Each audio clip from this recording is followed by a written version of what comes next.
ஊடகங்களை கேட்கிறேன், என்னங்க விவாதம் நடக்குது? ஓபிஎஸ் இந்த பக்கம் போவாரா, ஆதவர்ஜுனா சொன்னது உண்மையா பொய்யா? கிட்டத்தட்ட 4 கோடி பேருடைய வாழ்க்கையை பாதிக்கக்கூடிய ஒரு பிரச்சனை. அதை பற்றி ஒரு விவாதம் இல்ல, பேச்சு இல்ல. என்ன நடக்குது ஊடகத்துல? 100 நாள 125 நாளாக்கிட்டோம் சாதனைன்றானு. யாருக்கு 125 நாளாக்குனீங்க? தமிழ்நாட்டுக்கு ரத்து செய்யப்பட்டிருக்குது, அதை சொன்னாங்களா? அந்த உண்மை தெரியணும்னாக்கா நிர்மலா சீதாராமன் கேட்டு பார்ப்போம். 100 நாள் வேலை திட்டத்தில் தமிழ்நாட்டில் பதிவு செய்திருப்பவர்கள் 75 லட்சம் முதல் 80 லட்சம் பேர். சென்ற ஆண்டு அவர்களுக்கு ஒவ்வொரு குடும்பத்துக்கும் கிடைத்திருக்கக்கூடிய ஆண்டு வருவாய் சுமார் 16,500 ரூபாய். அது முற்றிலும் இல்லாமல் போக போகிறது. இதன் விளைவு என்ன? குறைந்த கூலிக்கு வேலை செய்வதற்கு பெரும் எண்ணிக்கையில நகரத்தில் வந்து குவிய போகிறார்கள். ஏற்கனவே வட இந்திய தொழிலாளிகளால் கூலி குறைந்து கொண்டிருக்கிறது. இன்னும் மோசமான நிலைக்கு தமிழ்நாடு தள்ளும். நான் ஏழை விவசாயியின் மகன்றார் எடப்பாடி. 80 லட்சம் பேர் 100 நாள் வேலைக்கு பதிவு பண்ணிருக்காங்க. அவன்லாம் பணக்கார விவசாயியா? 100 நாள் வேலை ரத்த எடப்பாடி ஆதரிச்சிருக்கிறார் என்ற உண்மையே கிராமப்புறத்து பெண்கள்கிட்ட சொல்லுங்க. எந்த கிராமத்துல போய் எடப்பாடி ஓட்டு கேட்கிறார் பாக்க. 100 நாள் வேலை திட்டத்தை ரத்து செய்யணும்ன்றத மோடிக்கு முன்னாலேயே கண்டுபிடிச்சது யார் தெரியுமா? சீமான் தான். அவர் ஏன் ரத்து பண்ணணும்னு சொன்னார்னா, தமிழனுக்கு உழைச்சி சாப்பிடணும் அப்படின்றதே மறந்து போயிடும். யார் சொல்றாரு பாரு. யூபி அரசு கொண்டு வந்த 100 நாள் வேலை திட்டம் கிராமப்புற ஒடுக்கப்பட்ட சமூகத்து மக்களுடைய குறைந்தபட்ச ஊதியத்தை பாதுகாத்தது, அவங்களுடைய கண்ணியத்தை பாதுகாத்தது. இன்னைக்கு மோடி அரசு அதை ஏன் நீக்கி இருக்கிறது? பண்ணை அடிக்கிறதுக்கு குறைந்த கூலிக்கு ஆள் வேணும், இதை நீக்கினாதான் குறைஞ்ச கூலிக்கு ஆள் வருவாங்க அப்படின்னு நான் சொல்லல. ஒன்றிய அமைச்சரே உளறி இருக்காரு இந்து பேப்பர். முன்னேற்றம் வந்தாதான் வளர்ச்சி, மக்கள் நலம் வரும். இப்ப நான் சொன்ன திட்டப்படி முன்னேற்றம் யாருக்கு வந்திருக்குன்னா, அம்பானிக்கு அதானிக்கு அவங்களுக்கு எல்லாம் வந்து. அப்போ அவங்களுக்கு முன்னேற்றம் வந்தாதான் நமக்கு சோறு கிடைக்கும். அங்க வந்து 5 ஸ்டார் ஹோட்டல்ல பார்ட்டி நடந்தாதான் எலும்பு வெளியே போடுவாங்க. அதுல எதனா கறி ஒட்டி இருக்கான்னு நம்ம சுரண்டி தின்னு பார்க்கலாம் அப்படின்றத அவங்க சொல்ற திட்டம். 100 நாள் வேலை திட்டமும் நியாய விலை கடையும் தமிழ்நாட்டு கிராமப்புறங்களை எப்படி ஜாதி ஆதிக்கத்திலிருந்து மீட்டு இருக்கிறது அப்படின்னு ஜெயரஞ்சன் சார் தன்னுடைய புத்தகத்தில் எழுதியிருக்காரு. இந்த ரத்து என்பது எப்படி மீண்டும் ஜாதி ஆதிக்கத்துக்குள்ள தமிழ்நாட்டு கிராமங்களை தள்ளும். இந்த உரையை கேட்டு பாருங்க, தெரியும். வணக்கம். 100 நாள் வேலை திட்டம் என்று மக்களால் அழைக்கப்படுகின்ற மகாத்மா காந்தி தேசிய ஊரக வேலை உறுதி திட்டம். அந்த திட்டத்துக்கு பேரை மாற்றினது மட்டும் இல்லை, அந்த திட்டத்துக்கே குழி தோண்டி புதைப்பதற்கான ஒரு வேலையை மோடி அரசாங்கம் செய்திருக்கிறது. அவசரமாக போதிய விவாதமின்றி நாடாளுமன்றத்தில் நிறைவேற்றி இருக்கிறது. அதுக்கு குடியரசுத் தலைவரும் உடனே ஒப்புதல் கொடுத்துட்டாங்க. அதுக்கு ஒரு புது பேர் வச்சிருக்கிறாங்க, Viksit Bharat guarantee for Rozgar and Ajeevika mission Gramin act 2025. பேர் உள்ள நீளம் இருக்குது. சரக்கு ஒரு வெங்காயம் கிடையாது, ஒன்றும் கிடையாது அப்படின்றதுதான். சுருக்கமாக அதுக்கு என்ன பேர் வச்சிருக்காங்கன்னா, விபிஜி ராம்ஜி. அப்போ ராம்னு எப்படியாவது உள்ள கொண்டாந்துடணும், காந்தியை தூக்கிட்டு ராம் வச்சுக்கணும். காந்தியை சுட்ட உடனே ஹே ராம்னு தானே சொன்னார். அதனால் இது இப்போ இன்னொருத்தர் நம்ம டெரிக் ஓப்ரியன் அப்படின்னு சொல்லிட்டு திரிணாமுல் காங்கிரஸ் எம்பி, அவர் எழுதியிருக்காரு, காந்தியை சுட்டது 3 தோட்டா. அந்த மாதிரி இந்த 3 விஷயங்கள், வேலை உறுதி, சுயமரியாதை, அப்புறம் வந்து வாழ்க்கை உத்தரவாதம், அப்படி 3ஐயும் காலி பண்ணுறது தான் இந்த திட்டம் என்று அவர் எழுதியிருக்கார். அப்படி இந்த திட்டத்தை அறிமுகப்படுத்தி இருக்கிறார்கள். இது வந்து இந்த 100 நாள் வேலை திட்டத்தை ஒழிப்பதற்கான அப்பட்டமான முயற்சி என்று நேற்றைக்கு திராவிட முன்னேற்ற கழகமும் இந்தியா கூட்டணியைச் சேர்ந்த கட்சிகளும் தமிழ்நாடு முழுதும் வந்து ஆர்ப்பாட்டம் நடத்தியிருக்கிறாங்க. பெருந்திரளான மக்கள், பெண்கள் இதில் வந்து பங்கேற்றிருக்கிறாங்க. அப்போ இந்த திட்டம் ரத்து செய்யப்பட்டதை பற்றி, இப்படி மாற்றியமைக்கப்பட்டிருக்கிறதை பற்றி மற்ற எதிர்க்கட்சிகள் கருத்து என்ன? முக்கியமாக எடப்பாடி பழனிசாமிக்கு ஒரே ஒரு கருத்து தான், அந்த காந்தி பேரை மட்டும் வச்சுக்கோங்க, எதை வேணா பண்ணுங்க அப்படின்னு அவர் சொல்லியிருந்தார். அதையும் அவங்க சட்டம் பண்ணல. அப்போ இந்த திட்டம் ஏற்படுத்தக்கூடிய பாதிப்பை பற்றி எடப்பாடி பழனிசாமிக்கு கவலை இல்லை. தாவேக்கா அவங்கள கேட்டீங்க அப்படின்னு சொன்னால், என்னங்க அப்படின்னா, அது எங்கள் கொள்கையில் ஏற்கனவே இருக்குன்னு சொல்லுவாங்க. என்ன அவங்க கொள்கைன்னா, பிறப்புக்கும் எல்லா உயிருக்கும். அப்போ திருவள்ளுவர் மன்ரேகாவை பற்றி என்ன சொல்லியிருக்காருன்னு நமக்கு தெரியல, அதை பற்றி அவங்க பேசலை, அது ஓவர். சீமானை பொறுத்த வரைக்கும், பாரதிய ஜனதா கட்சி அவரை பொறுத்த வரைக்கும் மனித குலத்தின் எதிரி. ஆனால் மனித குலத்தின் எதிரியோட இந்த கொள்கையில் வந்து சீமானுக்கு உடன்பாடு இருக்குது. எது? 100 நாள் வேலை திட்டத்தை ஒழிக்கணுன்றது தான் பிஜேபிக்கு முன்னாலேயே அவர் சொல்லிட்டு இருக்கிற கொள்கை. அதனால் அவரும் பேசவில்லை என்பது தான் நிலவரம். தொலைக்காட்சி விவாதங்களை நான் பார்க்குறேன் கடந்த சில நாட்களாக. என்ன நடக்குது நேத்திக்கு உள்பட சொல்கிறேன், விவாதம் என்ன நடக்குதுன்னு. ஓபிஎஸ் அந்த பக்கம் போவாரா, எந்த பக்கம் போவார், தினகரன் எந்த பக்கம் போவார். அப்புறமா ராகுல் காந்தி வந்து விஜயை கூப்பிட்டு பேசினதாக ஆதவ் அர்ஜுனா சொல்கிறாரு, அது உண்மையா? விஜய் கட்சி இந்த கூட்டணியில் சேருமா? அல்லது பியூஷ் கோயல் வந்து என்ன சொல்லிட்டு போயிருக்காரு, சிறுபான்மை வாக்குகளை பிரிக்கிறதுக்கு விஜயை பயன்படுத்திக்கலாம்னு சொல்லியிருக்காரு. இந்த பொருள் பற்றிய விவகாரங்கள் இதுக்கு மேலே போனாக்கா ஜனநாயகனும் பராசக்தியும் ஒரே நேரத்தில் ரிலீஸ் ஆகுது, என்ன ஆகும் ஜனநாயகனுக்கு? இதெல்லாம் தான் விவாத பொருளாக தொலைக்காட்சியாக இருக்கட்டும் அல்லது யூடியூபாக இருக்கட்டும் எல்லா இடத்துலையும் இருக்குது. இது நியாயமா அப்படின்றத நம்ம கொஞ்சம் யோசிச்சு பார்க்கணும். குறிப்பாக இந்த வேலை உறுதி திட்டம் ரத்து செய்யப்பட்டு இப்படி ஒரு மாற்றம் கொண்டு வரப்பட்டிருக்கிறத பற்றி உலக அளவில் புகழ்பெற்ற நோபல் பரிசு பெற்ற அறிஞர்கள், சர்வதேச புகழ்பெற்ற பொருளாதார வல்லுநர்கள் அவங்களாம் கருத்து தெரிவிச்சிருக்காங்க. இப்போ ஜோசப் ஸ்கில்கிளிட்ஸ் அப்படின்னு சொல்லிட்டு அவர் உலக வங்கியில் சீஃப் எக்கனாமிக் அட்வைசராக இருந்தார், நோபல் பிரைஸ் வாங்கியிருக்காரு. அவர் இதை கண்டித்து பேசியிருக்காரு. தாமஸ் பிக்கெட்டி கேபிட்டலிசம் இன் 21st செஞ்சுரி என்ற புகழ்பெற்ற ஒரு நூலை எழுதியவர், அவர் இதை கண்டித்து பேசியிருக்காரு. என்ன சொல்லியிருக்காங்க, அந்த ஒரு வரியை மட்டும் நம்ம கவனித்து கேட்கணும். The world's most significant policy operationalising a demand driven legal right to employment, அதை ஒழிச்சிட்டாங்க. இது economic dignity as a fundamental right, பொருளாதார ரீதியான கௌரவம், சுயசார்பு, அதை ஒரு அடிப்படை உரிமையாக்கிய ஒரு திட்டத்தை ஒழித்து விட்டார்கள் என்று இவங்க 2 பேர் மட்டும் இல்லை, இன்னும் பலரும் அறிக்கை விட்டுருக்கிறாங்க. இப்போ சர்வதேச புகழ்பெற்ற வல்லுநர்கள், இங்கே இருக்கக்கூடிய ஓய்வு பெற்ற ஐஏஎஸ் அதிகாரி அருணா ராய், ஜீன் ரெஸ், இவங்கெல்லாம் பேசியிருக்கிறாங்களே, நாம் இதை பற்றி கவலைப்படுகிறோமா? நமக்கு இந்த பிரச்சனை என்னன்னு முதல்ல தெரிந்திருக்கிறதா? திராவிட முன்னேற்ற கழகம் மிக கடுமையான வார்த்தைகளில் கண்டிச்சிருக்குது. இந்த துறை சார்ந்த அமைச்சர் ஐ பெரியசாமி இதை பற்றி அறிக்கை விட்டுருக்கிறார். அவர் என்ன சொல்லியிருக்கிறார் இதை அப்படின்னு சொன்னாக்க இது ரொம்ப முக்கியம். 18 வயது நிரம்பிய ஒரு குடும்பத்தில், கிராமப்புற குடும்பத்தில் இருக்கக்கூடிய ஒவ்வொருவருக்கும் ஒரு வேலை சட்ட ரீதியாக அவங்களுடைய உரிமை என்று உறுதி செய்யப்பட்ட ஒரு திட்டத்தை ரத்து பண்ணியிருக்காங்க. இதனுடைய நோக்கம் என்னன்னு அவர் சொல்றதுல முக்கியமான ஒரு வரியை மட்டும் நான் சொல்றேன். விவசாய காலத்தில் பணியாட்கள் இருக்க வேண்டும் என்ற நோக்கில் குறைந்த கூலிக்கு உழைக்கும் மக்களை நிர்பந்திக்கும் சதி இதில் அடங்கி இருக்கிறது. இது திமுகவினுடைய அறிக்கை. அப்போ இவ்வளவு தூரம் அவர் தீவிரமாக சொல்வதற்கு என்ன காரணம்? அப்படி என்ன சதி? அதை பற்றிய டேட்டாவை கொஞ்சம் பார்ப்போம். தமிழ்நாட்டுக்கு முக்கியமாக இதில் என்ன பாதிப்பு என்பதை நம்ம பார்க்கணும். இது பற்றிய ரிசர்ச் பேப்பர்லாம் வெளியே வந்திருக்குது. அது மாதிரி ஒரு அண்ணாமலை யூனிவர்சிட்டி சார்பாக வந்த ரிசர்ச் பேப்பர் ரீசெண்டாக வந்தது. அது சில தரவுகளை சொல்லுது. 2024-25 இந்த மன்ரேகா திட்டத்தில் 10,744.75 கோடி ரூபா இதில் செலவிடப்பட்டிருக்குது. ஒரு 10,800 கோடி ரூபா செலவிடப்பட்டிருக்குன்னு வச்சுக்கோங்க. அதே போல் 2023-24 டேட்டா இருக்குது. எவ்வளவு மனித நாட்கள் ஒவ்வொரு குடும்பத்துக்கும் இது கொடுத்துருக்குறாங்கன்னா 59.44, அதாவது 60 நாள். கிராமத்தில் இருக்கக்கூடிய ஒவ்வொரு குடும்பத்துக்கும் ஒரு ஆண்டுக்கு 60 நாள் வேலை கொடுக்கப்பட்டிருக்கு. இதுக்கு பேர் 100 நாள் வேலை திட்டம், ஆனால் 60 நாள் தான் கொடுக்கப்பட்டிருக்கு. அவ்வளோ பணம் தான் மோடி அரசாங்கம் ஒதுக்கி இருக்குது. சரி, இதனால் பயன்பெற்றவர்கள் அப்படின்றது தமிழ்நாட்டில் 75 லட்சம் முதல் 82 லட்சம் வரையிலான குடும்பங்கள் மொத்தம் இதில். அப்போது இதில் நம்ம ஒரு நாளைக்கு சராசரி ஊதியம் 275 ரூபா அப்படின்னு வச்சுக்கோங்க. மொத்த நாட்கள் 60 பெருக்குனீங்கன்னா 16,500 ரூபா. இப்போ 16,500 ரூபாய் சுமார் 82 லட்சம் குடும்பங்களுக்கு ஆண்டுதோறும் கிடைத்திருக்கிறது. இது போன வருஷத்தினுடைய புள்ளி விவரம். இதை இன்றைக்கு நாம் இழந்திருக்கிறோம். இது திடீர்னு வந்ததா என்றால் இது திடீர்னு வந்தது அல்ல. இதற்கு பின்னால ஒரு மிகப்பெரிய சதி இருக்கிறது. முக்கியமாக 2014 மோடி பதவிக்கு வந்த உடனே இந்த 100 நாள் வேலை திட்டத்தை பற்றி ஒரு கமெண்ட் அடித்தார் அவர் நாடாளுமன்றத்தில். இந்த திட்டத்தை நான் ரத்து பண்ண மாட்டேன், 60 ஆண்டுகளாக இந்த நாட்டில் ஏழ்மையை ஒழிக்க முடியவில்லை காங்கிரஸால் என்பதற்கு இது ஒரு நினைவு சின்னம், அதனால இருக்கட்டும் நக்கலாக சொன்னார். அன்னைக்கு துறை அமைச்சராக இருந்த நிதின் கட்கரி என்ன சொன்னார்னா, இது என்னத்துக்கு நாடு பூரா அமல்படுத்திக்கிட்டு ஒரு 200 மாவட்டம், ரொம்ப கஷ்டப்படுற மாவட்டம், அங்கே மட்டும் அமல்படுத்தினா போதும் என்று அவர் பேசினார். ஆனால் அவ்வாறு அவர்கள் செய்யவில்லை.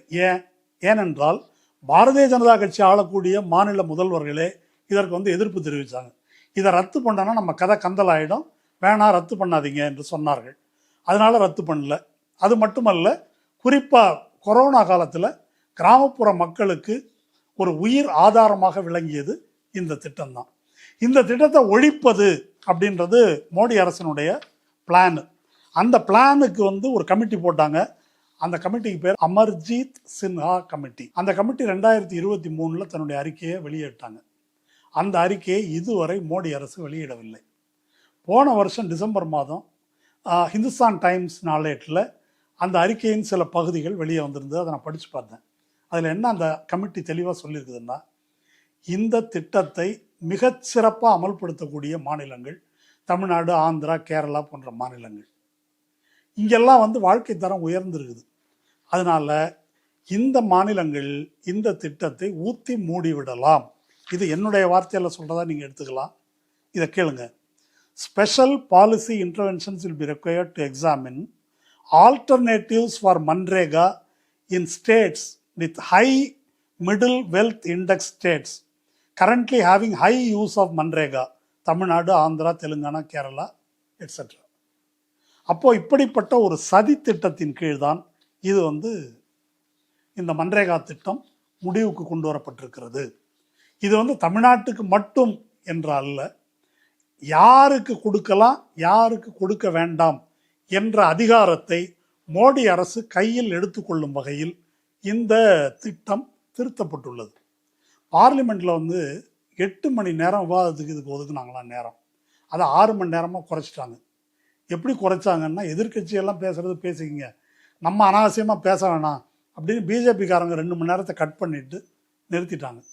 இதை பாராளுமன்ற நிலைக்குழுவுக்கு அனுப்ப வேண்டும், அங்கே பரிசீலித்த பிறகுதான் இதை ஒரு முடிவுக்கு வரணும் என்ற கோரிக்கையும் ஏற்றுக்கொள்ளப்படவில்லை. உடனே முர்முவுக்கு அனுப்புனாங்க. அந்த அம்மையாரும் உடனே கையெழுத்து போட்டாங்க. இது உடனே சட்டமாயிடுச்சு. இதை பற்றி திமுக மட்டும் இல்லை, சோனியா காந்தி ஒரு அறிக்கை விட்டுருக்கிறாங்க. அவங்க இந்த திட்டத்தை பற்றி அவங்க சொல்கிறாங்க. 2004 யூபிஏ அரசு தேர்தல் வாக்குறுதியாகவே இதை கொடுக்குது. இந்த மாதிரி ஒரு திட்டத்தை கொண்டு வரோம். ஏன் 2004 இதை கொடுக்குறாங்க என்பது முக்கியம். 2000 தொடக்கத்தில் அல்லது அதற்கு முந்தைய ஆண்டுகளில் வட இந்தியா முழுதும் கடுமையான பஞ்சத்தில், குறிப்பாக ஒரிசாவில் கலாந்தி, கோராபுத் போன்ற மாவட்டங்களில் எண்ணற்ற மக்கள் பட்டினியாலேயே சாகிறாங்க. இன்னொரு பக்கம் தானிய கிடங்குகளில் தானியத்தை எலி தின்னுது. உச்சநீதிமன்றமே தலையிட்டு இதென்ன அயோக்கியத்தனம் என்று சொல்லக்கூடிய அளவுக்கு நிலைமை மோசமாக இருந்தது. அப்போ இந்த கொடிய கிராமப்புற வறுமையிலிருந்து மக்களை காப்பாற்ற வேண்டும், அதற்கு என்ன செய்யறது என்று சொல்லி தான் இப்படி ஒரு திட்டத்தை இந்த 2004 யூபிஏ தேர்தல் வாக்குறுதியாக கொடுக்குது. 2005 அதை கொண்டு வர்றாங்க. எடுத்த உடனே ஒரு 200 மாவட்டத்தில் மட்டும்தான் அதை அமல்படுத்துவது அப்படின்னு கொண்டு வராங்க. அப்புறம் படிப்படியாக மற்ற மாவட்டங்களுக்கு அது விஸ்தரிக்கப்படுது நாடு முழுதும். இப்போது இதனுடைய சிறப்பு என்ன அப்படின்னு சொன்னால், இது வேலை உறுதி திட்டம். நம்முடைய அரசமைப்பு சட்டத்தில் வழிகாட்டும் கோட்பாட்டில் ஆர்டிகிள் 41 அப்படின்னு இருக்குது. அது வேலை பெறும் உரிமையை அடிப்படை உரிமையாக்கணும் அப்படின்றது ஒரு வழிகாட்டும் கோட்பாடு, டைரக்டிவ் பிரின்சிபிளாக இருக்குது. அந்த அடிப்படையில் இந்த திட்டம் என்ன சொல்லுது, ஆண்டுக்கு ஒவ்வொரு கிராமப்புற குடும்பத்துக்கும், யார் பணக்கார ஏழை அந்த கணக்கெல்லாம் கிடையாது, இது யூனிவர்சல், நாட் டார்கெட்டட். அதாவது வறுமை கோட்டுக்கு கீழே இருக்கிறவங்களுக்கு இவ்வளவு வருமானம் அப்படி கிடையாது. யாராக இருந்தாலும் சரி, கிராமத்தில் இருக்கிற எல்லோருக்கும் ஆண்டுக்கு 100 நாட்களுக்கு வேலை வழங்கப்படும். அப்படி வேலை கொடுக்கப்படவில்லை அப்படின்னு சொன்னாக்கா அவங்க வேலையை டிமாண்ட் பண்ணலாம்.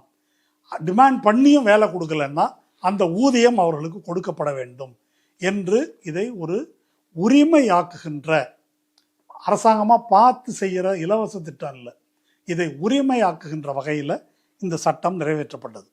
இந்த சட்டம் நிறைவேற்றப்பட்ட போது முதலாளித்துவ அறிஞர்கள், பொருளாதார வல்லுநர்கள், ஏன் உலக வங்கி உட்பட எல்லாரும் இதை மிக கடுமையாக எதிர்த்தாங்க.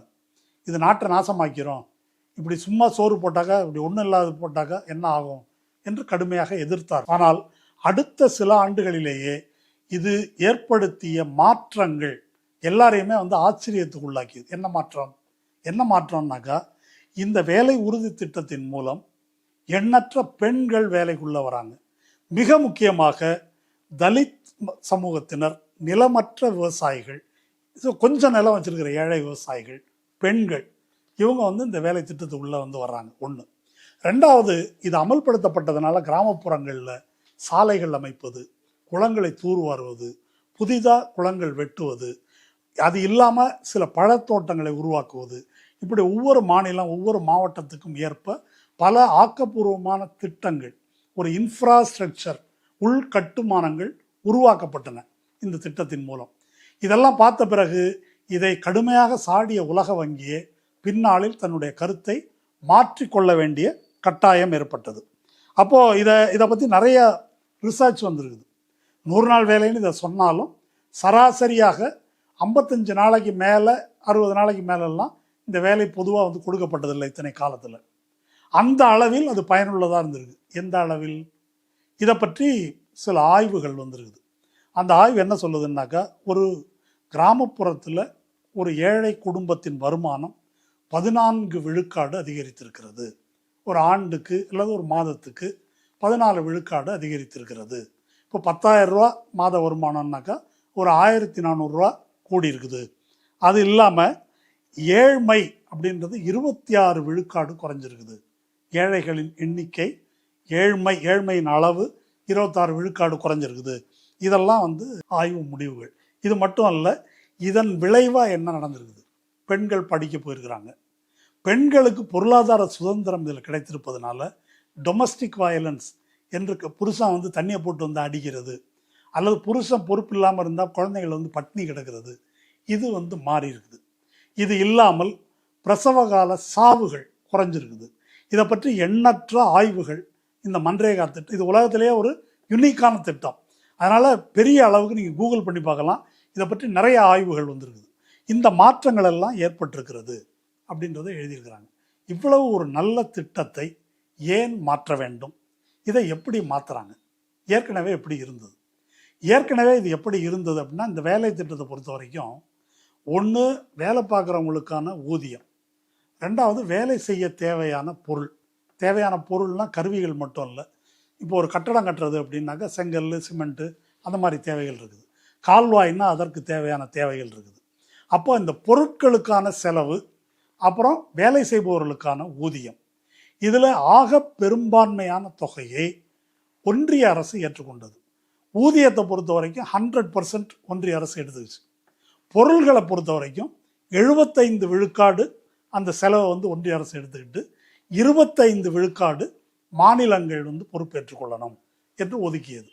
இதன் விளைவாக மொத்தமாக ஒரு இப்போ தமிழ்நாட்டுக்கு ஒரு 10,000 கோடி செலவாகுது அப்படின்னு வச்சுருங்க. இதில் அதாவது ஊதியமும் பொருளும் சேர்த்து அதில் 10% ஒரு வந்து ரெண்டையும் சேர்த்தோம்னாக்கா, அதாவது ஊதியத்தையும் கூலியையும் பொருளுக்கான செலவு ரெண்டையும் கூட்டும்போது 90 விழுக்காடு ஒன்றிய அரசு கொடுக்குற மாதிரியும் 10 விழுக்காடு மாநில அரசு கொடுக்குற மாதிரியும். 10,000 கோடி ரூபா வருதுன்னா 9,000 கோடி ரூபா டெல்லி கொடுக்கும், 1,000 கோடி ரூபா தமிழ்நாடு அரசு கொடுக்கணும் என்ற முறையில் இந்த விகிதம் வந்து இருந்தது. அப்போ இது ஒன்று. ரெண்டாவது, இந்த 100 நாள் வேலை திட்டத்தை வச்சு என்ன செய்கிறது அப்படின்றத அந்தந்த ஊர் கிராம பஞ்சாயத்து கூடி நம்ம ஊருக்கு என்ன வேணும் என்பதை அவர்கள் முடிவு செய்வது. பஞ்சாயத்தோ கிராம சபையோ அவங்க முடிவு செய்து அதை வந்து அமல்படுத்துவது அப்படின்றது இருந்தது. இதை கண்காணிப்பதற்கு வெறும் IAS அதிகாரிகள் இல்லாமல் அதிகாரிகள் இல்லாத குழுக்கள் சென்ட்ரலாகவே ஒன்றிய அரசு அளவிலேயும் மாநில அரசு அளவிலையும் குழுக்கள் அமைக்கப்பட்டிருந்தது. அந்த குழுக்களுக்கு இந்த சட்டத்தில் என்ன சொல்லியிருந்தாங்கன்னா, அந்த குழுவில் 3இல் ஒரு பகுதியினர் தலித்தாக இருக்கணும், ப்ளஸ் 3இல் ஒரு பகுதியினர் பெண்களாக இருக்கணும். அப்போ என்ன வருது? அந்த குழுவில் 3இல் 2 பங்கு பெண்களும் தலித்துகளும் இருப்பார்கள். இப்படி குழு அமைக்கணும் என்று இதெல்லாம் விதியாக இருந்தது. இது அமல்படுத்தப்பட்டது. இது இப்போது எல்லாத்தையும் ரத்து பண்ணிட்டாங்க. இப்போ நான் சொன்ன எதுவும் கிடையாது. இப்போ எப்படி மாற்றிருக்கிறாங்க அப்படின்னா 60-40ன்னு மாற்றிட்டார். 60% ஒன்றிய அரசு, 40 விழுக்காடு மாநில அரசு. இது ஒரு பாயிண்ட் தான். மிச்ச பாயிண்ட்டை பற்றி பின்னால் நம்ம பார்ப்போம். சரி, எதுக்காக இதை மாற்றணும்? ஒரு நல்ல திட்டம், இவ்வளோ நேரம் நான் விளக்குனேன். இதை மோடி அரசு ஏன் வந்து மாற்றணும்? இதனால் கெட்ட பேர் தானே வரும். இதை ஏன் மாற்றணுன்றது, ஒரு ஓட்டு கிடைக்காதில்ல, யாராக இருந்தாலும் மக்களுக்கு இது பிடிக்காதில்ல, இதை வந்து மோடி அரசு ஏன் செய்கிறது என்ற கேள்வி ஒரு காமன் சென்ஸ் கேள்வி. அது அந்த கேள்விக்கு என்ன பதில்? இந்த துறை அமைச்சராக இருக்கக்கூடிய வேளாண்மை துறை அமைச்சர் சிவராஜ் சிங் சௌஹான், ஏற்கனவே மத்திய பிரதேச முதல்வராக இருந்தவர், இப்போ ஒன்றிய அமைச்சராக இருக்கார். அவர் வந்து சொல்லியிருக்கார், அதை படிக்கிறேன், ஆங்கிலத்தில் தமிழ்லையும் சொல்கிறேன். Now with this new law this problem will be solved. இந்த புது சட்டம் வந்ததிலிருந்து இந்த பிரச்சனை தீர்ந்துரும். என்ன பிரச்சனை? farmers often face difficulty in finding laborers during sowing and harvesting seasons. விதைப்பு காலத்திலும் அறுவடை காலத்திலும் விவசாயிகளுக்கு கூலிக்கு ஆள் கிடைக்கிறது இல்லை, கஷ்டப்படுறாங்க. அதனால இந்த சட்ட திருத்தம் அந்த பிரச்சனையை தீர்த்துரும். இதனால விவசாயிகள் மகிழ்ச்சி அடைவார்கள். எப்படி தீர்க்கும்னா இந்த சட்டத்தில் ஒரு கிளாஸ் இருக்கு, மிக முக்கியமான கிளாஸ். அது என்னன்னா, ஆண்டுக்கு 60 நாட்கள் எந்த மாநிலத்தில், எந்த மாவட்டத்தில், எந்த காலத்தில் விதைப்பு, அறுப்பு போன்ற விவசாய வேலைகள் நடக்குதோ அந்த நாட்களில் 100 நாள் வேலையை அமல்படுத்த கூடாது. அப்படி இதை ஒவ்வொரு மாநில அரசும் இது பற்றி ஆண்டு தொடக்கத்திலேயே எங்களுக்கு தகவல் தெரிவிக்கணும். தஞ்சாவூர் மாவட்டத்தில் இந்த பீரியடில் விதைப்பு, அறுப்பு, சம்பா இப்போ, குறுவை இப்போ, அல்லது வேறு பக்கம் மானாவாரி பகுதின்னா அங்கே எப்போ நடக்கும், இதெல்லாம் இந்த முன்னாலேயே டேட்டா கொடுக்கணும். அந்த காலகட்டத்தில் 60 நாளில் எந்த மாநில அரசுக்கும் 100 நாள் வேலை திட்டத்தை அங்கே அமல்படுத்தும் அதிகாரம் கிடையாது, அமல்படுத்தக்கூடாது. இப்படி செய்வதன் மூலம்தான் நமக்கு ஆள் விவசாயத்துக்கு கிடைக்கும் என்று இந்த புதிதாக அறிமுகப்படுத்தப்பட்டுள்ள இந்த திட்டம் சொல்லுது. இப்போ சிவராஜ் சிங் சௌஹான் சொல்கிற பிரச்சனை தான் இவர் கூட சொல்லுவார், நம்ம சீமானும் அதுதான் சொல்லுவார். நீங்கள் பல நடுத்தர விவசாயிகளை கேட்டிங்கன்னா அவங்களும் சொல்லுவாங்க, வேலைக்கு ஆள் கிடைக்கிறது இல்லை, இந்த 100 நாள் வேலை கூட அந்த அதெல்லாம் வந்துச்சு, இவங்களுக்கெல்லாம் திமிர் எடுத்து போச்சு அப்படின்னு சொல்லுவாங்க. இப்போ இது உண்மையா, இதுக்கு டேட்டா தரவுகள் இருக்குதா என்பதை பற்றி இந்தியன் எக்ஸ்பிரஸ் நாளேட்டினுடைய ரூரல் அஃபேர்ஸ் எடிட்டர், அவர் மிக முக்கியமான ஒரு ஆய்வாளர், ஹரீஷ் தாமோதரன், அவர் இப்போ ஒரு கட்டுரை எழுதியிருக்கார். இந்த கட்டுரையோட தலைப்பு, there is not enough evidence that MNREGA reduced availability of farm labour. விவசாய தொழிலாளர்களுடைய எண்ணிக்கையை குறைத்து விட்டது இந்த மாதிரி விவசாய வேலைக்காலங்களில் என்று சொல்வதற்கு எந்த ஆதாரமும் இல்லை அப்படின்னு அவர் டேட்டாவோட புள்ளி விவரத்தோட இந்தியன் எக்ஸ்பிரஸில் கட்டுரை எழுதியிருக்கார். அப்போ என்னதான் பிரச்சனை? ஆள் இல்லை என்பது பிரச்சனை அல்ல. எது பிரச்சனைன்னா கூலி தான் பிரச்சனை. இந்த மன்ரேகா என்ன செய்யுதுன்னா ஒரு குறைந்தபட்ச ஊதியத்தை நிர்ணயிக்குது. அதனால என்ன, இந்த மன்ரேகா திட்டத்தினுடைய மிக முக்கியமான நோக்கமே என்ன அப்படின்னு சொன்னால், அடிமாட்டு கூலிக்கு ஏழை நிலமற்ற விவசாயிகளை சுரண்டக்கூடாது அப்படின்றது ஒரு முக்கியமான ஒரு அடிப்படை. இதை கொண்டு வர்றது. அப்போ அதை கொண்டு வந்ததுனால தான் அவங்களுக்கு வேலை கிடைச்சது என்பது மட்டுமல்ல, இப்படி ஒரு பேலன்ஸ் இருக்கிறதுனால ஒரு 200 ரூபாய், 250 ரூபாய், 270 ரூபாயோ ஊதியம் கிடைக்குது என்பதனால் அதைவிட குறைவான கூலிக்கு விவசாய வேலைக்கு கூப்பிட முடியல. அப்போ இந்த நிர்பந்தம் என்பது பெரும் நில உடைமையாளர்களுக்கு வருது. அப்போ இந்த ஊதியம் கொடுக்க வேண்டி இருக்கிறது என்பதுதான் அவர்களுடைய பிரச்சனையை தவிர ஆள் கிடைக்கல என்பது பிரச்சனை இல்லை. நீங்கள் யோசிச்சு பாருங்களேன், மன்ரேகா திட்டத்தில் 250 ரூபாய், 270 ரூபான்னு வச்சுங்க. சரி, நான் 280 ரூபா தரேன், இல்லை 300 ரூபா தரேன் அப்படின்னு சொன்னால் ஏன் வராமல் போகிறாங்க? அப்போ அதுதான் பிரச்சனை. இது என்னவா இருந்திருக்குது மன்ரேகா திட்டம்னாக்கா, இது ஒரு சேஃப்டி வால்வ் மாதிரி இருந்திருக்குது, ஒரு பாதுகாப்பு வால்வ் மாதிரி. என்ன பாதுகாப்பு வால்வு? நம்ம நாட்டில் மினிமம் வேஜஸ் ஆக்ட் அப்படின்னு ஒன்று இருக்குது, குறைந்தபட்ச ஊதிய சட்டம் அப்படின்னு இருக்குது.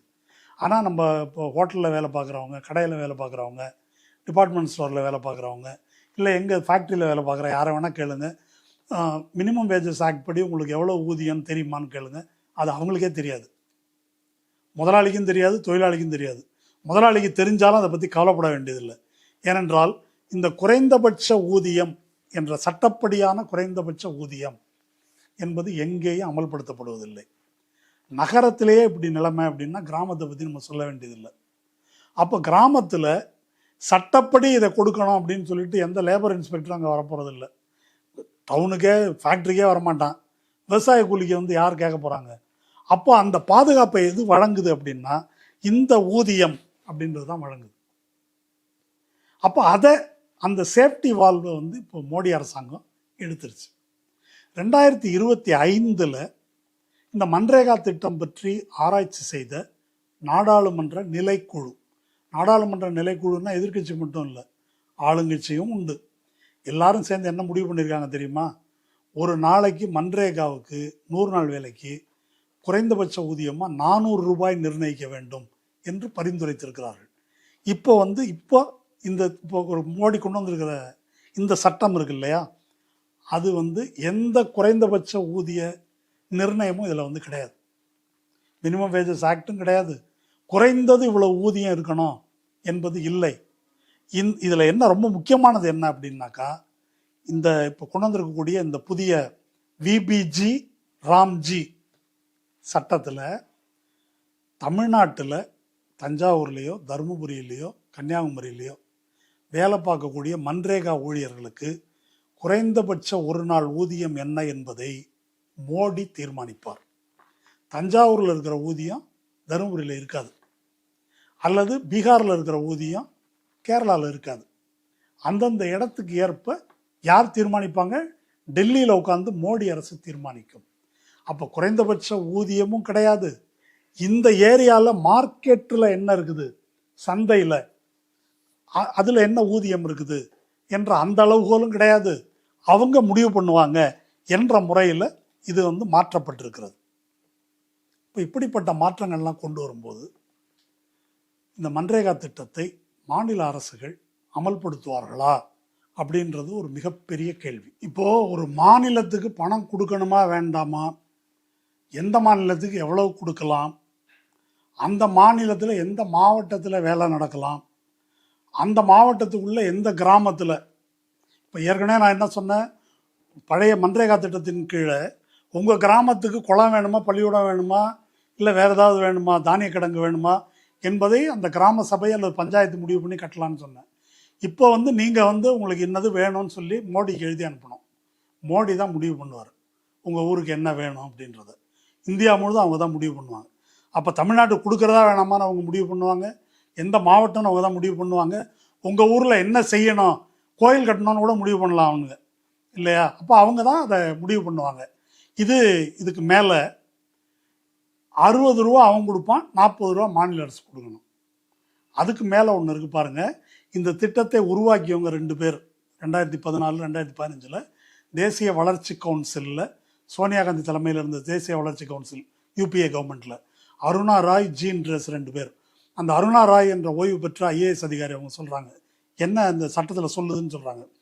Any expenditure incurred by a state in excess of its normative allocation shall be borne by the state government in such manner and by such procedure as may be prescribed by the central government.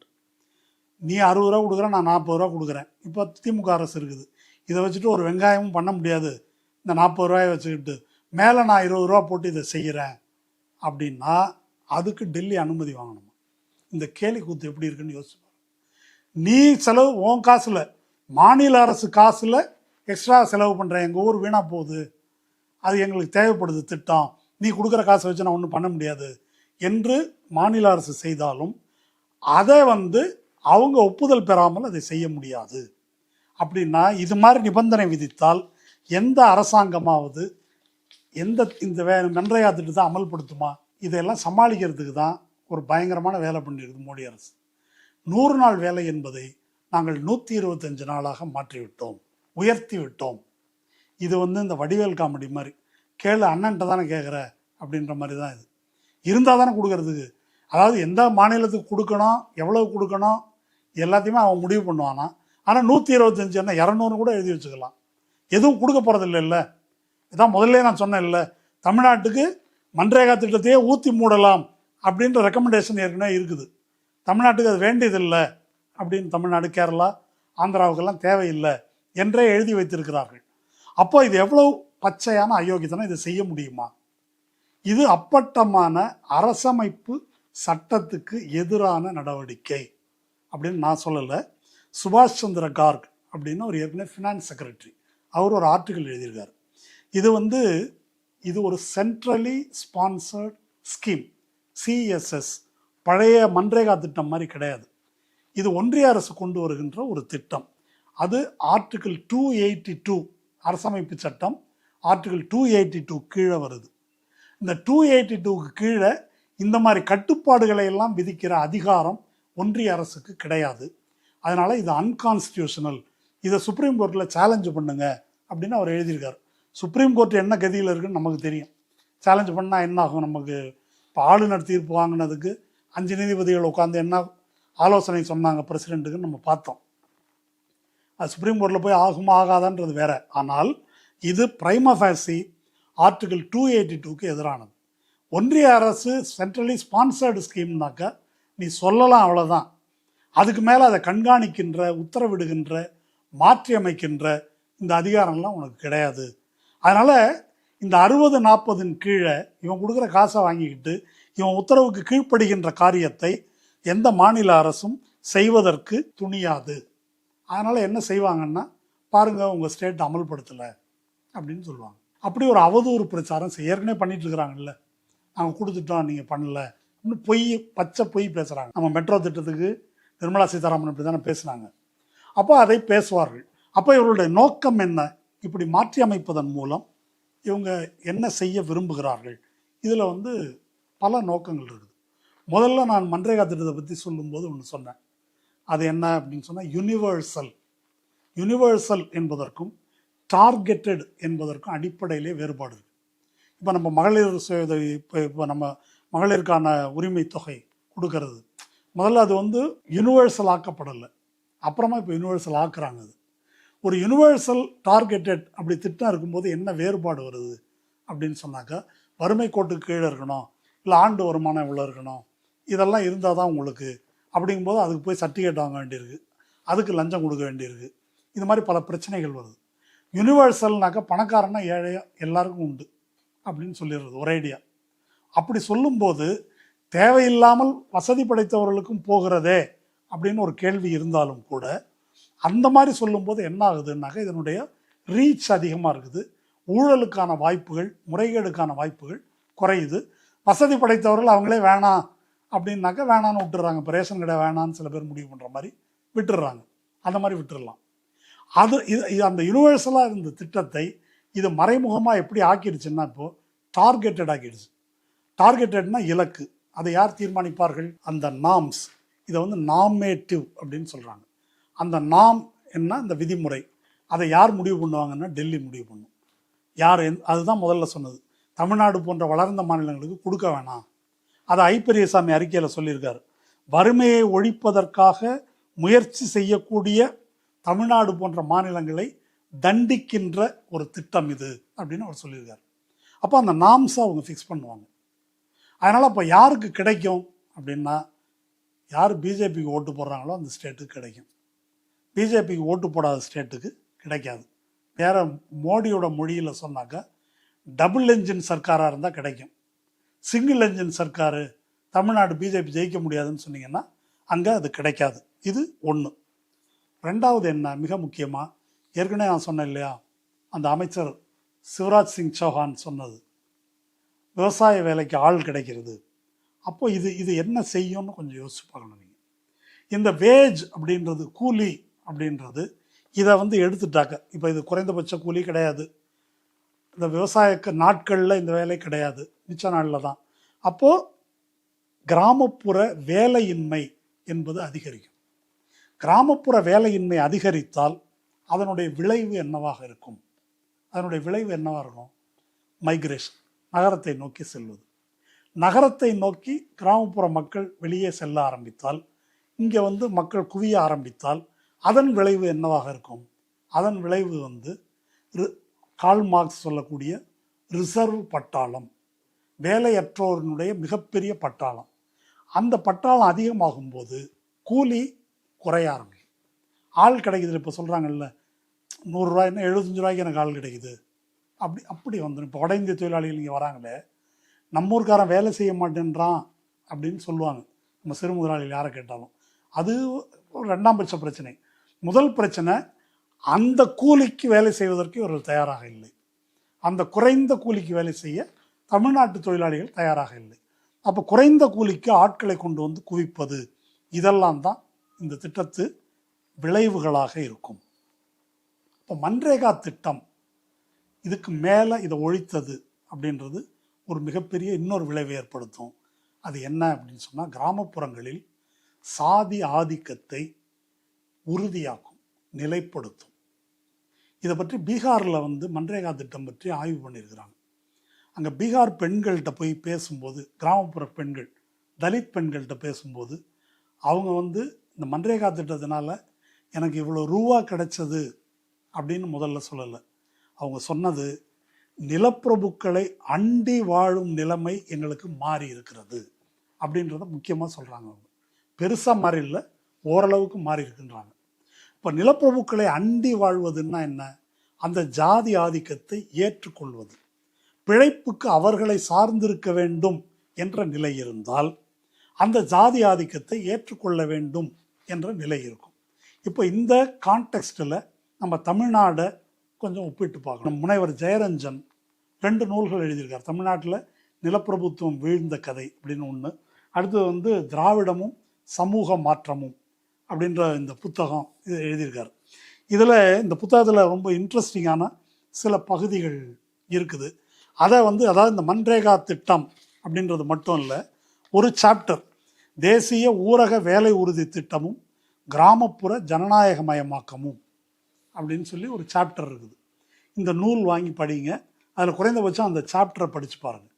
இந்த கிராமப்புற ஜனநாயகமயமாக்கம் என்பதை 2 திட்டங்கள் எப்படி சாதிச்சிருக்குன்னு அவர் சொல்கிறார். ஒன்று ration கடை, அதன் மூலம் கிடைக்கக்கூடிய உணவு உத்தரவாதம்.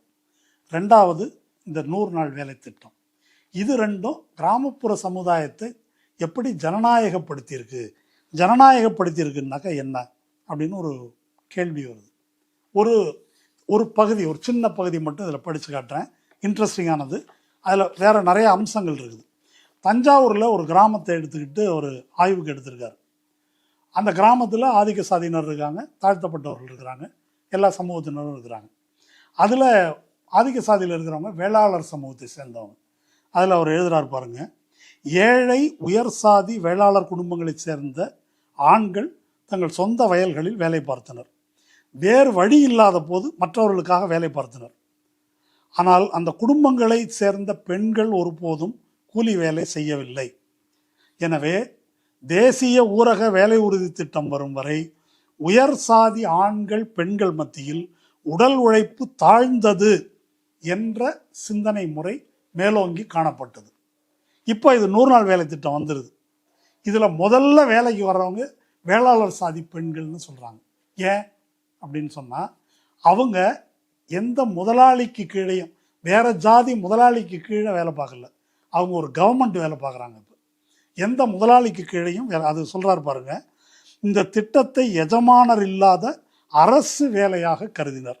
ஆகவே தமது கண்ணியத்திற்கும் அடையாளத்திற்கும் எவ்வித அச்சுறுத்தலும் விளைவிக்காதது என்று நினைத்தனர். எனவே உயர் சாதி ஆண்களும் பெண்களும் சிறிது சிறிதாக பங்கேற்க தொடங்கினர். இதனால் அவங்க வருமானம் பெருகியது. அதுக்குள்ளெல்லாம் போகிறார். இப்போ நீங்கள் இதை யோசிச்சு பாருங்களேன்.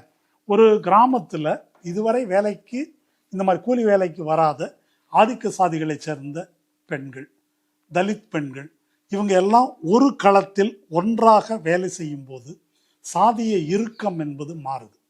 அவர்களுக்கு இடையிலான பரிமாற்றம் அப்படின்றது வருது. பெண்களுடைய பொருளாதார சுதந்திரம் அதிகரிக்கிறது.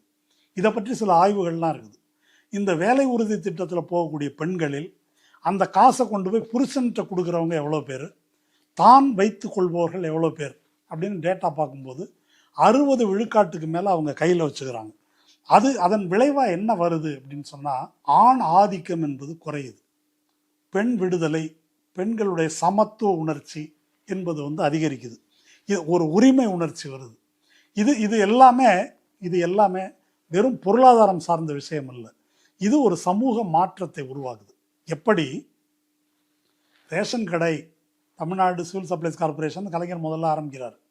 அப்போ இந்த மாதிரி இந்த நியாய விலை கடை உணவுக்கு உத்தரவாதம் வரும்போது, சோத்துக்கு நில உடைமையாளர்களை சார்ந்து இருக்கும் நிலை போகும்போது அந்த சாதி ஆதிக்கத்துக்கு கட்டுப்பட வேண்டிய நிலை மாறுகிறது. இப்படி எல்லோரும் கலந்து வேலை செய்யும் போது எப்படி நகரத்தில் ஜாதி குறைஞ்சிருக்குன்னு நம்ம பார்க்கலாம், கிராமம் மாதிரி இல்லை. ஏன்? ஒரு ஃபேக்ட்ரியில், ஒரு கடையில், ஒரு அலுவலகத்தில் வேலை பார்க்கும்போது நீ என்ன ஜாதி நான் என்ன ஜாதின்னு தெரியாது, சாதிகளுக்கு இடையே பழகிறாங்க. அந்த மாதிரி நகரங்களில் தான் காதல் என்பது ஏற்படுகிறது. இங்கே தான் இன்டர்காஸ்ட் மேரேஜ் வருது. அப்படி கலந்து பழகுவதற்கான ஒரு நகரத்தில், ஒரு ஆலையில் எப்படி பல பிரிவினரும் கலந்து பழகுவதற்கான வாய்ப்பு ஏற்படுதோ அப்படி ஒரு வாய்ப்பை இந்த 100 நாள் வேலை திட்டம் கிராமப்புறங்களில் ஏற்படுத்துகிறது. அதனால் அது சாதிய இறுக்கம் ஒரு ஒரு நெகிழ்வு ஏற்படுவதை நம்ம பார்க்கிறோம். இந்த மாதிரி சமூக விளைவுகள் 100 நாள் வேலை திட்டத்தினால ஏற்பட்ட பாசிட்டிவான டெவலப்மெண்ட் அப்படின்னு சொன்னால் அதை நிறுத்துவதன் மூலம் அதை நிறுத்திட்டு பழையபடி நீ அவன்கிட்ட வேலைக்கு போ, அது ஒன்று தான் உனக்கு கதி என்றால் அதன் விளைவு என்னவாக இருக்கும் அப்படின்றத நம்ம பார்க்கணும். இப்போ இந்த இடத்துல சில விஷயங்களை நம்ம ஒப்பிட்டு பார்க்கணும். இந்த உரையினுடைய தொடக்கத்தில் நான் சொன்னேன், என்ன தமிழ்நாட்டில் எப்படி இந்த வேலை உறுதி திட்டம் அமல்படுத்தப்பட்டது, இதை பற்றி எழுதியிருக்கிற ரிசர்ச் அதில் 100க்கு 125 விழுக்காடு வரைக்கும் தமிழ்நாடு அமல்படுத்தியிருக்கு. அதாவது 100% அவங்க ஒதுக்கீடு உள்ளவுன்னா மேற்கொண்டு 25% எக்ஸ்ட்ராவாக இப்போ டிஎம்கே கவர்மெண்ட் இதை அமல்படுத்தியிருக்கு அப்படின்னு சொல்லி பார்க்குறாங்க. ரீசன்ட் டேட்டா ஒரு சொன்னேன்னா 24-25 10,744 கோடி ரூபாய். சரி, இதே பீகாரில் என்னவா இருக்குது அப்படின்னாக்கா 8,000 சொச்சம் கோடி ரூபா தான் பீகாரில். இதை நீங்கள் யோசிச்சு பாருங்கள். இங்கே 10,000 கோடி ரூபா தமிழ்நாடு முன்னேறிய மாநிலத்தில், பீகாரில் அவ்வளோதான். அப்போ இதே பீகாரில் தான் இந்த தேர்தலின் போது தலைக்கு 10,000 ரூபா பெண்களுக்கு 75 லட்சம் பேருக்கு. அதுக்கு பேர் என்ன அப்படின்னா பிரதான் மந்திரி அந்த பெண்கள் ரோஸ்கார் யோஜனா அப்படின்னு பேர். அது ஒரு 75 லட்சம் பேருக்கு 10,000 ரூபான்னாக்கா 7,500 கோடி ரூபா அது கொடுத்துருக்குறாங்க. இது என்ன சமூக மாற்றத்தை ஏற்படுத்தும்? அவங்க கடன் கட்டுறதுக்கு தான் அது பயன்பட்டதுன்னு அவங்களே சொல்லியிருக்கிறாங்க. இப்போ வேலை உறுதி திட்டம் தமிழ்நாட்டை விட பீகாரில் ஏன் குறைவாக இருக்குதுன்னாக்கா அங்கே இருக்கக்கூடிய நிலப்பிரபுத்துவ ஆதிக்க சக்திகள், அரசியல் கட்சியில் இருக்கிறவங்க உட்பட இது அமல்படுத்தப்படுவதை விரும்பவில்லை. இப்போ நம்ம 1 ரூபாய்க்கு 29 காசு தான் கொடுக்குறோம், 30 காசு தான் கொடுக்குறோம். பீகாருக்கு 1 ரூபா கொடுத்தா 2 ரூபா கொடுக்குறாங்க, 3 ரூபா கொடுக்குறாங்க டெல்லியிலேருந்து என்று சொல்கிறோம். அவ்வளோ காசு வர்றதை ஏன் அப்படி பயன்படுத்த மாட்டேன்றாங்க என்றால் அந்த சாதிய கட்டுமானம் குலைவதை அங்கே இருக்கக்கூடிய அரசியல் சக்திகள், முக்கியமாக பிஜேபி ஆட்சி தான் நடக்குதுங்க, அவங்க அதை விரும்பவில்லை என்பது தான் இதில் விஷயம். அப்போ இந்த மாதிரி ஒரு சமூகம் இப்போ இந்தியாவை எடுத்துக்கிட்டாக்கா 80 கோடி பேர் இந்த இலவச அரிசியை நம்பி இருக்கிறாங்க. 80 கோடி பேர் மக்கள் தொகையில். மொத்தம் மன்ரேகால பதிவு பண்ணியிருக்கிறவங்க 12.5 கோடி பேர், அதாவது 12.5 கோடி குடும்பம். இன்ட்டு 5 போடுங்களேன், போட்டிங்கன்னா கிட்டத்தட்ட இந்த கணக்கு வந்துடும், இந்த 80 கோடி வந்துடும். இப்போது இது இந்தியாவில் இருக்கக்கூடிய வறுமையின் நிலை. இப்போ 80 கோடி பேர் இலவச அரிசி திட்டத்தில் இருக்கிறாங்க அப்படின்னா என்ன பொருள்? வறியவர்கள். இந்த வறுமைன்னா நம்ம என்ன புரிந்து கொண்டு இருக்கிறோம்? இலவச அரிசி திட்டம் பட்டினியிலிருந்து மக்களை ஓரளவுக்கு காப்பாற்றும். ஆனால் காய்கறி வாங்க முடியுமா அல்லது இறைச்சி வாங்க முடியுமா? அதாவது நான் சொல்கிறது ஊட்டச்சத்துள்ள உணவு சாப்பிடணும் அப்படின்னு சொன்னால், பிள்ளைகளை நல்ல பள்ளிக்கூடத்தில் படிக்க வைக்கணும்னா, நல்ல துணி எடுத்து கொடுக்கணும்னாக்கா, அல்லது எதனா ஒரு கல்யாணம் காட்சி போயிட்டு வரணும் அப்படின்னு சொன்னாக்கா, அல்லது யாருக்காவது உடம்பு சரியில்லை வைத்தியம் பார்க்கணும்னு சொன்னாக்கா, அப்போ இதுக்கெல்லாம் பணம் தேவைப்படுகிறது எக்ஸ்ட்ராவாக. அந்த பணத்துக்கு என்ன அப்படின்றது கிராமப்புறத்தில் வழி இல்லை. அதுதான் இப்போ நான் சொல்லக்கூடிய இந்த 12.5 கோடி பேர் மன்ரேகால பதிவு பண்ணியிருக்காங்க. தமிழ்நாட்டில் ஒரு 75-80 லட்சம் குடும்பம் அப்படின்னு சொன்னாக்கா அந்த ஆண்டுக்கு கிடைக்கிற 16,500 ரூபா அது அவங்களுக்கு இந்த மாதிரி தேவைகளுக்கு அப்படின்னு அதை முடிஞ்சு வச்சுருக்கிறாங்க. அல்லது மகளிர் உரிமை தொகை கொடுத்தா அதை எடுத்து வச்சுக்கிறாங்க. இப்போ கல்வியர் சிறந்த தமிழ்நாடு நிகழ்ச்சியெல்லாம் நடத்தும்போது அந்த குழந்தைகள் 1000 ரூபாயை சேமித்து வச்சு எங்கள் அம்மாவுக்கு செவிட்டு மிஷின் வாங்கி கொடுத்தேன் இப்படி சொன்ன பெண்கள் குழந்தைகள்லாம் நம்ம பார்த்தோம். அப்போது வறுமை என்பது வெறும் சொத்து, சோறு, அரிசி என்பது மட்டும் கிடையாது. ஒரு நல்ல உணவில், ஊட்டச்சத்துள்ள உணவில் தொடங்கி இந்த தேவையெல்லாம் இருக்குது. அப்போ இதையெல்லாம் செய்யாத போது என்ன நடக்குது? ஒன்றும் வைத்தியம் பார்க்க முடியாது, நல்ல பள்ளிக்கூடத்தில் படிக்க வைக்க முடியாது. சாய்நாத் இதை பற்றி, விவசாயிகள் தற்கொலையை பற்றி, பிரபல பத்திரிகையாளர் சாய்நாத் அவர் நிறைய ஆய்வு செஞ்சு எழுதியிருக்கார். சூசைடு பூரா மகாராஷ்டிராவில் பெரும் அளவுக்கு சூசைடு நடக்கும்போது நேராக போய் ஆய்வு செய்து அவர் கண்டுபிடிச்சது என்ன தெரியுமா? இந்த மாதிரி சூசைடு நடக்கிறதுக்கு 3 முக்கியமான காரணம் சொல்கிறாரு. 1 கல்யாணம், இன்னொன்று நோய் வர்றது, 3வது படிக்க வைக்கிறது. இந்த 3 காரணமாக வாங்குகிற கடன் இதுதான் விவசாயிகளை தற்கொலைக்கு தள்ளுது. ஒன்று நியாயமான விலை கிடைக்கல, கிடைக்கிற வருமானத்தில் எப்படி இருக்குதுன்னா உயிரை காப்பாற்றி கொள்ளும் அளவுக்கு தான் கிடைக்கிற வருமானம் இருக்குது. இது கூலி விவசாயிகளுக்கு மட்டும் இல்லை, சிறு விவசாயிகளுக்கும் அதுதான் நிலைமை. அப்போ அதுக்கு மேலே ஒரு கல்யாணம் வந்தாக்கா, நோய் வந்தாக்கா, அல்லது படிக்க வைக்கணும் அப்படின்னு சொன்னால் அதுக்கு வாங்குற கடனை கட்ட முடியவில்லை. கட்ட முடியாத போது சூசைடு, இல்லைன்னா கடன் வாங்கினா அடுத்தது என்ன செய்யணும்? இப்போ நம்ம ஊரில் வந்து வேலை பார்க்குறாங்களே வட இந்திய தொழிலாளிகள், அவங்கள கேளுங்க, பெரும்பாலும் கடன் கட்டுறதுக்கு தான் இங்கே வந்திருக்கிறாங்க. அதனுடைய விளைவு வந்து மைக்ரேஷன். இங்கேருந்து சம்பாரித்து 10,000 ரூபா சம்பாரித்து அதில் 2-3,000 செலவுக்குள்ளே வச்சுக்கிட்டு வீட்டுக்கு அனுப்புனாக்கா அவங்க வந்து அங்கே கடன் கட்டுவாங்க. அப்போது கடன் கட்டுவதற்கு இவங்க வந்துட்டாங்க இங்கே. இதுக்கு ஒரு அர்த்தம் இருக்குது. என்ன அர்த்தம்? அது குடும்பம் உடஞ்சிருச்சு. இப்போ அங்கேருந்து ஆண் மட்டும் வந்திருக்கிறான், இல்லை அப்பாவும் பையனும் வந்திருப்பாங்க. ஃபேமிலி வந்து உடஞ்சிருச்சு. இப்போ ஃபேமிலி உடைந்த பிறகு என்ன நடக்குது அப்படின்னா படிப்பு போயிடுது. படிப்பு போய் ஃபேமிலி உடைஞ்சு கல்வி போயிடுச்சு அப்படின்னா என்ன நடக்குதுன்னா வறுமை நிரந்தரமாகுது. வறுமை நிரந்தரமாவதுன்னாக்க என்ன பொருள்?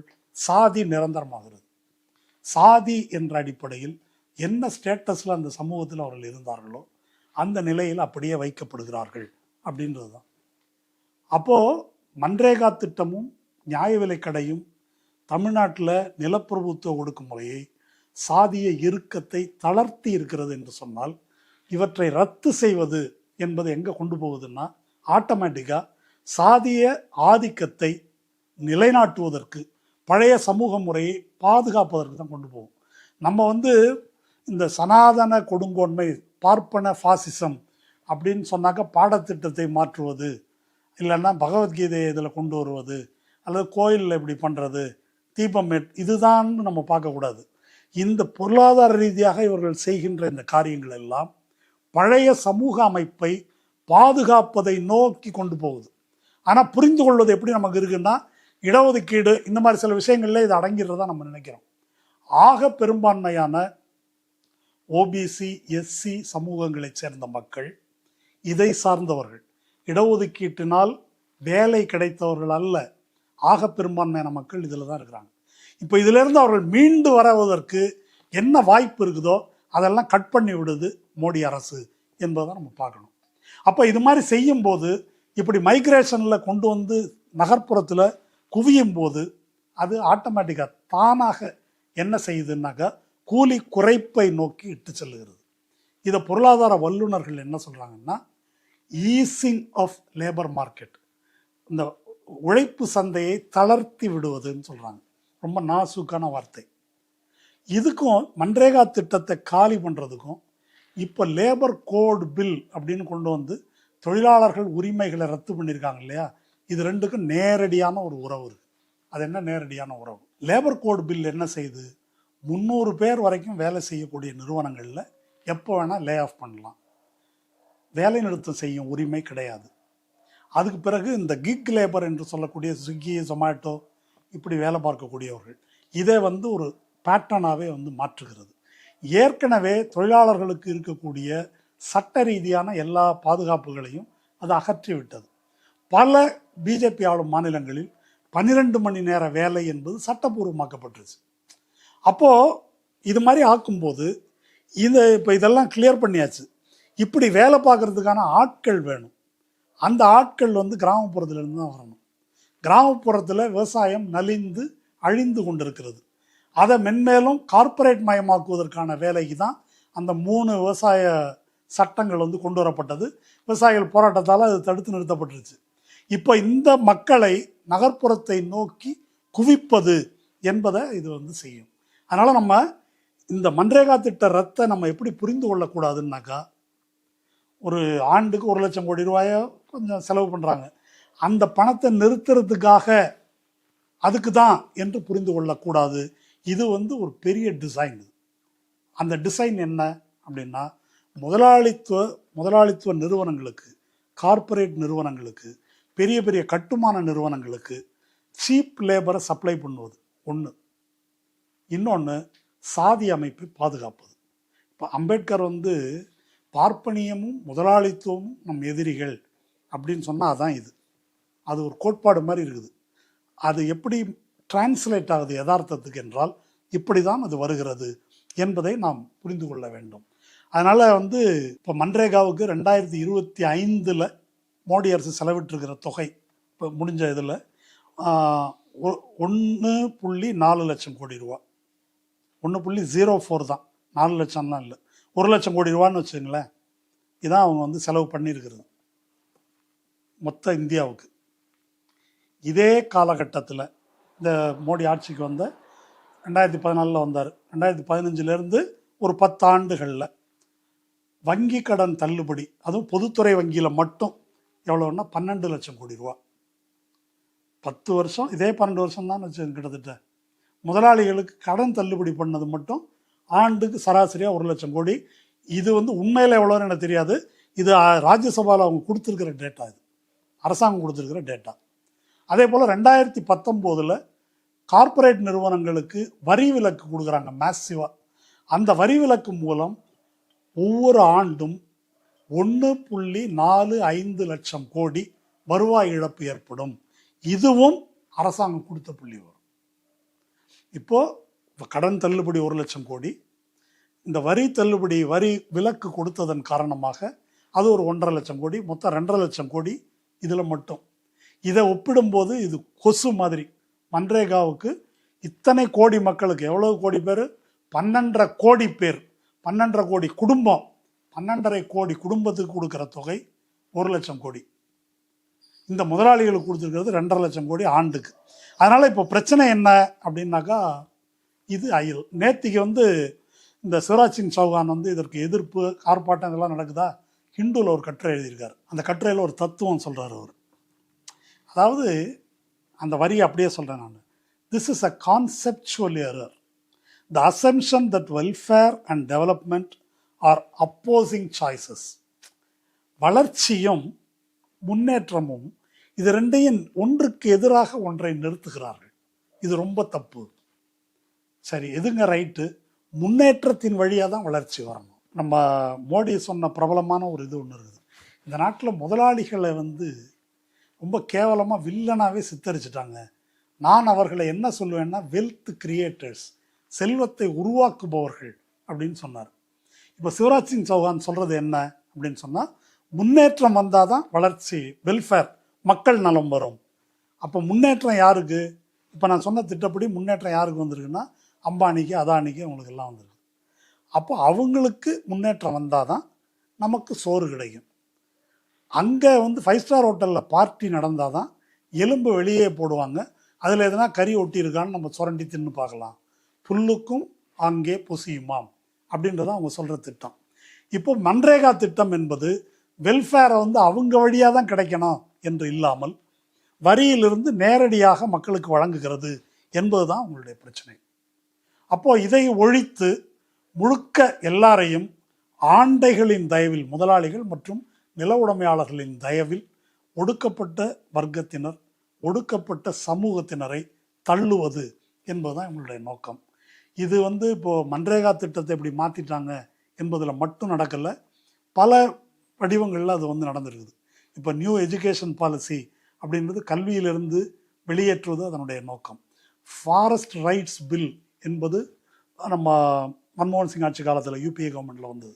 அந்த ஃபாரஸ்ட் ரைட்ஸ் பில்லில் என்ன இருந்ததுன்னா, காட்டுப்பகுதிகளை வந்து தொழிலுக்காக அப்படிலாம் எடுக்கணும்னாக்கா அந்த வட்டாரத்தில் இருக்கக்கூடிய கிராம சபையில் 80% மேலே அப்ரூவ் பண்ணணும், இல்லாமல் எடுக்க முடியாதுன்னு இருந்தது. அதை வந்து ரிலாக்ஸ் பண்ணி அதை வந்து எடுத்துட்டாங்க. அடுத்தது லேண்ட் அக்விசிஷன், நிலத்தை கையகப்படுத்துவது, அதுலேயும் மக்களுக்கு நிவாரணம் கிடைக்கிறதுக்கான இருந்த வாய்ப்பை எடுத்து விட்டார்கள். இப்போ கடைசியாக மன்ரேகாவும் போயிடுச்சு.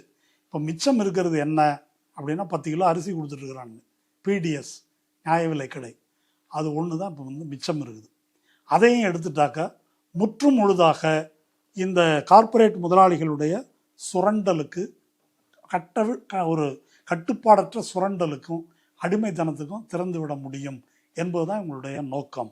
இதை சோனியா காந்தி தன்னுடைய, அவங்க ஒரு கட்டுரை எழுதியிருக்காங்க 2 நாள் முன்னால், அதில் இதை வந்து அவங்க சொல்கிறாங்க.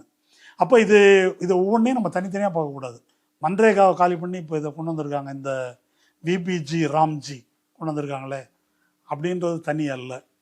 ஸ்பெஷல் இன்டென்சிவ் ரிவிஷன் தனி அல்ல. ஸ்பெஷல் இன்டென்சிவ் ரிவிஷனில் வாக்குரிமையை இழப்பவர்கள் யார்? அன்றாட கூலி வேலைக்கு போயிட்டு ஃபார்ம் ஃபில்லப் பண்ணி கொடுக்க முடியாமல், 2002-05 எங்கே ஓட்டு போட்டோம், எப்போ ஓட்டு போட்டோம்னு தெரியாதவர்கள், இந்த தரவுகளை எல்லாம் கொடுக்க முடியாதவர்கள், அவங்க தான் இதில் வாக்குரிமையை இழக்கக்கூடியவர்கள். அந்த பிரிவினர் யார்? ஏழைகள் வந்து யாருக்கு ஓட்டு போடுறாங்க, பிஜேபிக்கு போடலையா, அதெல்லாம் காலி பண்ணு. அப்போ எஸ்ஐஆர் அப்படின்றது அதில் தான் வருது. இடஒதுக்கீடு ஒழிப்பு இதோடு சேர்ந்தது. டீலிமிட்டேஷன் நாளைக்கு வரப்போகுது. இப்போ எப்படி மன்ரேகா திட்டம் தமிழ்நாட்டுக்கு வேண்டாம் கேரளாவுக்கு வேணாம்னு சொல்கிறானோ, அதுபோல் எங்கே வறுமை ஒழிப்பு எஃபெக்டிவாக அமல்படுத்தப்பட்டதோ அவங்களுக்கு பணம் கொடுக்காத, எங்கே வந்து ஓரளவு ஒப்பீட்டளவில் வந்து மக்களுடைய வாழ்க்கை தரம் உயர்ந்திருக்குதோ அவங்களுக்கு பணத்தை கொடுக்காத. 1 ரூபா கொடுத்தா 30 பைசா 29 காசு அது மட்டும் கொடு. எங்கே குடும்ப கட்டுப்பாடு சரியாக அமல்படுத்தப்பட்டிருக்கிறதோ அவங்களுக்கு வாக்குரிமையை பறிச்சிரு. எங்கே பிஜேபிக்கு ஓட்டு போடலையோ அங்கே எஸ்ஐஆரை அமல்படுத்தி காலி பண்ணு. இதெல்லாம் வந்து ஒரு பேக்கேஜ் என்ற முறையில் நாம் வந்து பார்க்க வேண்டியிருக்கிறது. இந்த முறையில் பார்க்காமல் இது தனித்தனி பிரச்சனையாக பார்ப்பது தவறு என்பது மட்டுமல்ல, இதை வந்து திரும்ப திரும்ப நம்ம பேசி கொண்டிருப்பது. அது எங்கே பேசுகிறோம், இது எந்த தொலைக்காட்சியும் இது விவாதம் நடத்தலை. அது என்ன தான் யோசிக்கிறாங்கன்னு எனக்கும் தெரியல.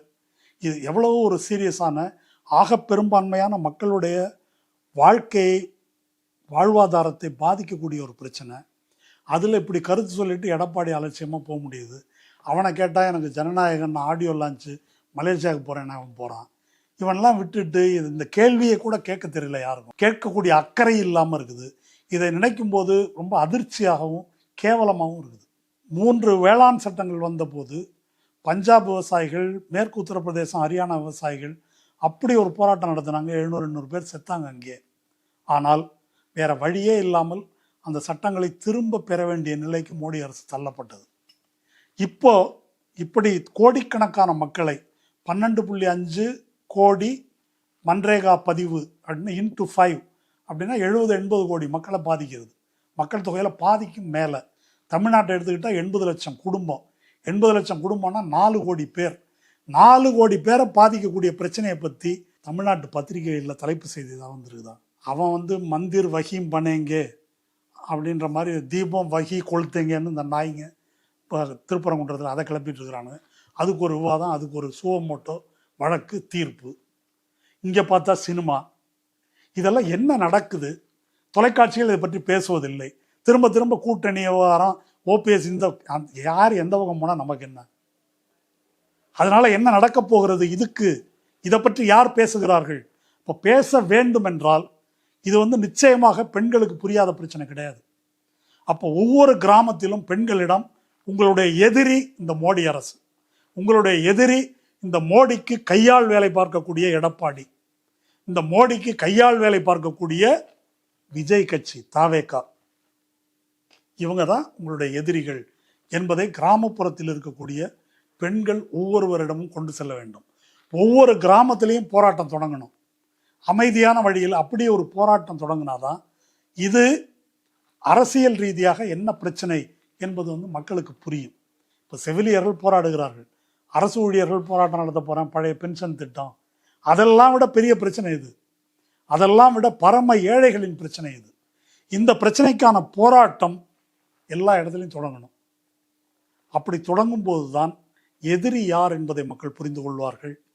இந்த எதிரிக்கு பயன்படக்கூடிய துரோகிகள் யார் என்பதையும் புரிஞ்சுக்குவாங்க. இந்த விபிஜி ராம்ஜி அப்படின்றதுக்கு நான் ஒரு புதுசாக ஒன்று சொல்கிறேன். விபீஷணன் ஜி ராம்ஜி திட்டம்னு வச்சுக்கலாம். இவர்கள் வீடனர்கள். யார்? எடப்பாடியும் தாவேகா விஜயும். ராமாயணத்தில் எப்படி வீடனன் ராமனுக்கு 5ஆம் படை வேலை பார்த்து ராவணனை கொல்வதற்கு உதவியாக இருந்தானோ, துரோகம் செய்தானோ, அதை போல இவர்கள் இந்த பிறந்த மண்ணிற்கு, சோறு போட்ட மண்ணிற்கு பச்சை துரோகம் செய்யக்கூடியவர்கள் எடப்பாடியும் தாவேகாவும் இன்ன பிறரும் என்பதை நாம் புரிய வைக்க வேண்டும். தமிழகம் தழுவிய ஒரு கிளர்ச்சி தொடங்க வேண்டும். அந்த வகையில் தமிழ்நாடு இந்தியாவுக்கே ஒரு முன்மாதிரியாக விளங்க வேண்டும். நன்றி.